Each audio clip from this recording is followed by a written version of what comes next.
हाय दोस्तों, मैं प्रयागराज शर्मा। मैं आज बात करूंगा दोस्तों सरफेस सब सरफेस ड्रेन्स के बारे में, वर्क के बारे में, ड्रेन्स वर्क के बारे में। उसमें दोस्तों कुछ पार्ट मैंने पहले बताया था इसके पहले इस वीडियो के। तो उसमें आप डिटेल्स देख सकते हैं। तो आप जो भी देखेंगे सेक्शन 300 में दोस्तों इसमें लिखा हुआ है, the entire work of surface treatment of formation shall be deemed as incidental to the work of sub-base course to be provided for the same। तो दोस्तों इसमें कहा गया कि जो फॉर्मेशन के सरफेस ट्रीटमेंट के पूरे कार्य को इसके लिए प्रदान किए गए जाने वाले सब बेस और बेस कोर्स के पाठ्यक्रम के कार्य के लिए प्रासंगिक माना जाएगा, उसको प्रोवाइड किया जाएगा, उसको सेम माना जाएगा, सेम तरीके से उसी तरह दिया जाएगा जिस तरह से सभी में सब बेस तैयार किया जाता है बेस कोर्स, उसी तरह इसमें भी बेस कोर्स तैयार किया जाएगा। इसके बाद दोस्तों इसमें दिया गया क्लॉज 311 में works to be kept free of water. जो भी हम काम करते हैं तो पानी से मुक्त रखे जाने वाले कार्य जो हैं उसके बारे में बताया गया है कि क्लॉज 311.1 में देखेंगे तो लिखा हुआ है, the contractor shell arrange for the rapid disperse of water collected, accumulated on the earthwork or completed formation during construction or on the existing roadway or which enters the earthwork or any other items of work from any source, and where practicable the water shall be discharged into the pavement outfall of the drainage system. The arrangements shall be made in respect of all earthwork including excavation for pipes, trench, foundation और cuttings. तो दोस्तों इसमें बताया गया है कि ठेकेदार निर्माण के दौरान या मौजूदा सड़क मार्ग पर या जो किसी भी स्रोत से मिट्टी के काम या काम के किसी भी अन्य मद में प्रवेश करता है और जहां संभव हो पानी को छोड़ दिया जाएगा। जल निकासी व्यवस्था की स्थायी बहिर्भाव में पाइप, खाइयों व नींव कटिंग के लिए खुदाई सहित सभी मिट्टी के काम के संबंध में व्यवस्थित किया जाएगा। जो भी इसमें ड्रेनेज सिस्टम होंगे वो सभी परमानेंट व्यवस्थित किए जाएंगे। तो ये पूरा काम जो रहेगा वो ठेकेदार के द्वारा करवाया जाएगा। तो उसके बारे में बताया गया कि चाहे वो न्यू की कटिंग की खुदाई हो सहित सभी मिट्टी के काम जो हैं सभी संबंधित है इससे व्यवस्थित किए जाएंगे। तो उसके बारे में बताया गया कि जो भी पानी है वो पानी को निकाला जाएगा वहाँ से और फिर उस काम को किया जाएगा। और इसके बाद दोस्तों इसमें देखेंगे क्लॉज 311.2 में लिखा हुआ है कि the contractor shall provide where necessary temporary work water courses, ditches, drains, pumping or other means of maintaining the earthwork free from water. Such provisions shall including carrying out the work of forming the cut section and embankments in such manner that their surface have at all times are prescribed crossfall and where practicable a sufficient longitudinal gradient to enable them to shed water and prevent ponding। तो दोस्तों इसमें कहा गया है कि बताया गया कि जो भी डिटेल्स हैं इसमें तो कि ठेकेदार जहां आवश्यक हो पानी से मुक्त मिट्टी के काम को बनाए रखने के लिए स्थायी जल पाठ्यक्रम को खाई नालियां या पंपिंग या अन्य साधन उपलब्ध कराएगा। इस तरह के प्रबंधों में कटे हुए खंडों और तटबंधों को बनाने का काम इस तरह से करना शामिल होगा कि उनकी सतहों पर हर समय एक निर्धारित क्रॉस फॉल हो और जहां व्यवहारिक पर्याप्त अनुदैर्ध्य एक ढाल लॉन्गिट्यूडनल स्लोप हो और उन्हें पानी बहाव और तालाब को रोकने के लिए सक्षम करें। तो उसके बारे में इसमें बताया गया है दोस्तों। इसके बाद आप देखेंगे तो नीचे लिखा हुआ है, the works involved in keeping the earthwork or any other items of works free of water shall be deemed as incidental to the respective item of work and as such no separate payment shall be made for the same।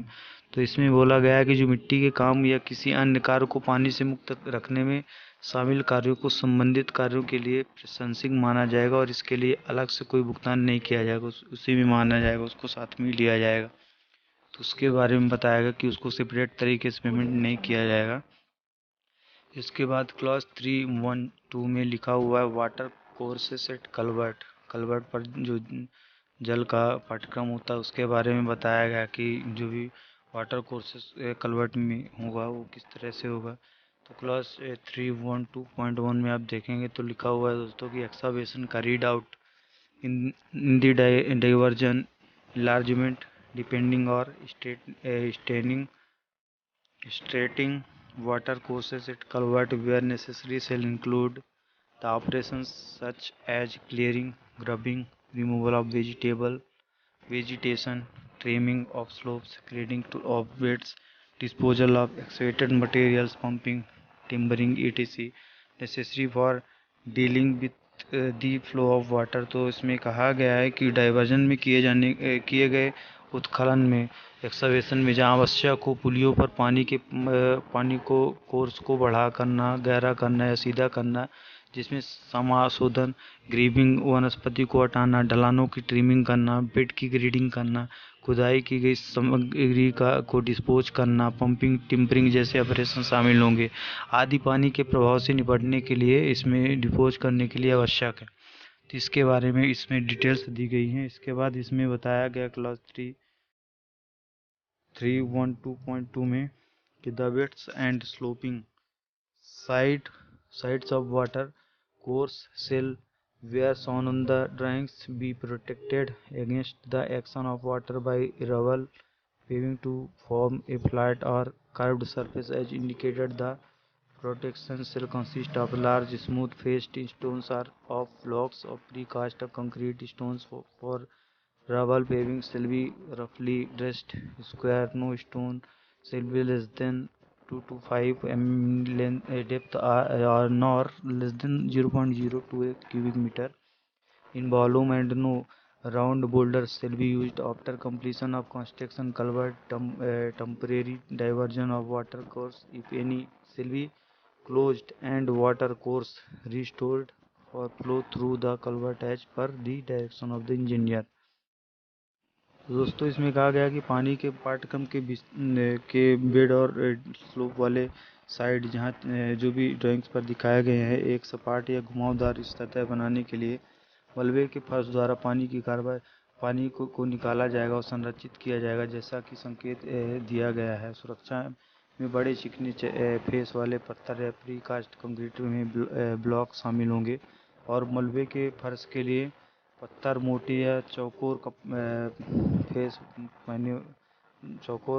पत्थर use किए जाएंगे और किसी भी पत्थर की गहराई 225 mm से कम नहीं होगी और मात्रा में वो 0.02 घन मीटर से कम नहीं होनी चाहिए और किसी भी गोल पत्थर का उपयोग नहीं किया जाएगा।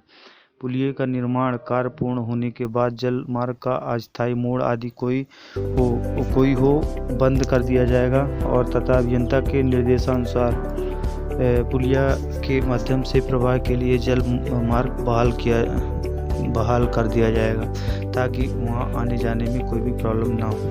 इसके बाद दोस्तों इसमें बताया गया है कि 312.3 में कि मेजरमेंट फॉर पेमेंट के बारे में कि the work for water courses at culverts as stated above the shall be measured in terms of units specified in the bill of quantities for respective items. Temporary diversion of channel to facilitate construction of culvert, its closure and restoration to original water course will be considered incidental to the work of construction of culvert and no extra payment shall be made for the same। इसमें कहा गया है कि जो ऊपर बताए गए अनुसार कलवर्ट पर पानी के पाठ्यक्रम के अनुसार सभी संबंधित मदों के लिए मात्रा के बिल में निर्दिष्ट इकाइयों के अनुसार मापा जाएगा। जो भी इसके रेट से दिए गए उसकी इकाइयों के अनुसार उसको मापा जाएगा और पेमेंट किया जाएगा। पुलियों के निर्माण को सुविधाजनक बनाने के लिए चैनल का स्थायी मोड़ उसका बंद होना और मूल जल मार्ग की बहाली होगी और इसके जो भी इंसिडेंटल वर्क होंगे उसका भी पेमेंट्स कलवर्ट तो वो जो है किया जाएगा। उसमें नो एक्स्ट्रा पेमेंट से be made for the same और इन सभी के लिए कोई भी एक्स्ट्रा पेमेंट नहीं किया जाएगा। तो इसके बारे में मेजरमेंट्स डिटेल जो भी है उसमें बताया गया है दोस्तों। इस प्रकार से आप देख सकते हैं कि जो भी पानी से मुक्त रखे जाने वाले आवश्यक कार्य जो हैं उसमें पूरी तरह से किए जाएंगे सब सरफेस और सब सरफेस टेंस में ताकि उसका वर्क अच्छी तरह से किया जा सके साइड पे। के बारे में जो भी डिटेल्स हैं दोस्तों इसमें आपको पूरी डिटेल्स